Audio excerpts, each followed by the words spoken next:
الشیطان الرجیم بسم اللہ الرحمن الرحیم ایاک نعبد و ایاک نستعین۔ السلام علیکم دوستو، امید کرتا ہوں آپ سب خیریت سے ہوں گے۔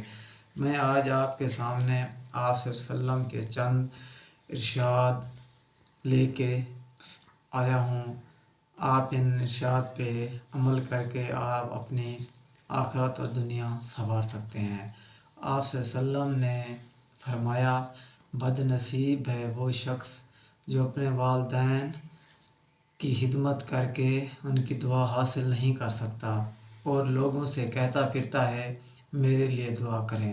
آپ صلی اللہ علیہ وآلہ وسلم نے ایک اور جگہ فرمایا، بد نصیب ہے وہ شخص جو صبح کی نماز کے لیے نہیں اٹھتا اور لوگوں سے تنگی رزق کا شکوہ کرتا ہے۔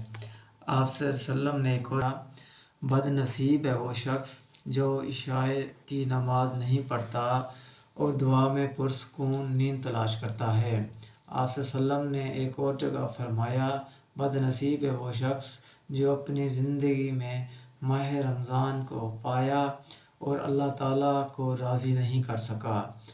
آپ صلی اللہ علیہ وسلم نے فرمایا، جس نے میری ایک حدیث سنی اور دوسروں تک پہنچائی، قیامت کے دن میں اس کی شفاعت کروں گا۔